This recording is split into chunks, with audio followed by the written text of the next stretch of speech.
this morning with my mind. Staying on Jesus. I woke up this morning with my mind. Hello, hey everyone. I'm Joey Sparks, and this is your reminder God's mercies are new again this morning. Our minds are constantly wired to act upon what we think. We all do this, if this, then that. If this, then that. That's how we're wired. And a lot of the things we do, we've ingrained within our minds such that we don't even really think about them. Okay, it's called a habit. Sometimes you go further than that. It's if you call it an addiction, if it has a harmful consequence. But at some point, we had a specific thought process about it. And so the key is we really want to change some habits or change some actions. We dig deep and we unearth the false things that are influencing that decision, that action, and we inform it with truth. Now listen, that's such a common way of appealing to us in the Bible. God does that because God's the one who designed us that way. Hebrews writer is known for this. Chapter 10 is such a great example of that. Now, earlier in the chapter, verses 1 through 18, he's made the argument about Jesus being the superior one to follow, the superior covenant, the superior Savior, because he's the superior high priest. Chapter 10 emphasizes how he is such as the sacrifice. See, he made a one-time sacrifice, not a regular sacrifice. One time, once and for all. And he made it of his own flesh. Not for himself, as the other high priests had always had to do, but instead of himself. And so he is unique in that, and he is supremely qualified to be our high priest. So then he goes, verse 19. Therefore, brothers, since we have confidence to enter the holy places, since we possess confidence now, this is the part that's true. And how do we have that confidence? It's through Jesus' blood. It's through the curtain of his flesh. So one tenet is true. We have confidence. Number two tenet is verse 21. Since we have a great priest over the house of God. We have a high priest who accesses the holy places himself on behalf of the house of God. We are his house. We are his people. So two tenets are true. We have confidence here. We have access to the holy places there through Christ. Okay, if this, then that. Well, what's the that? What follows? Okay, you're going to see two words lead off all of these. All right, you're going to see the words let us. Since this is true, we have confidence here. We have a high priest in the holy places. Then, therefore, let us. Let us is the common phrase, all right? That's called the hortatory subjunctive. It's a fancy phrase for the first person distinction here. So the writer is saying, this is something I need to do too. And when he does that, it's emphasizing the command.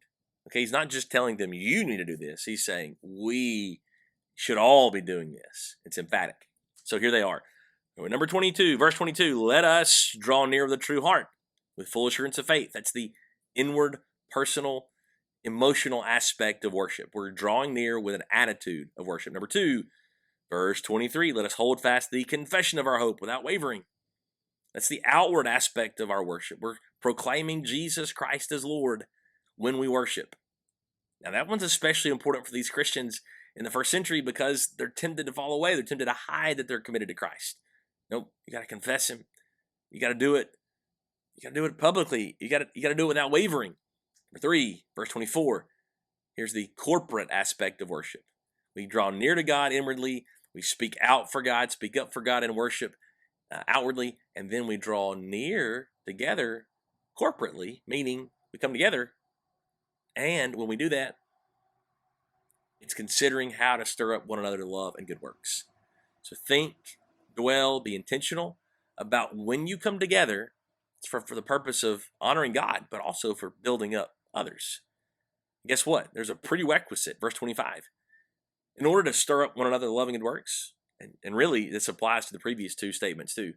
It applies to the attitude of worship and it applies to the outward speaking, the actions of worship. But verse 25 is a prerequisite.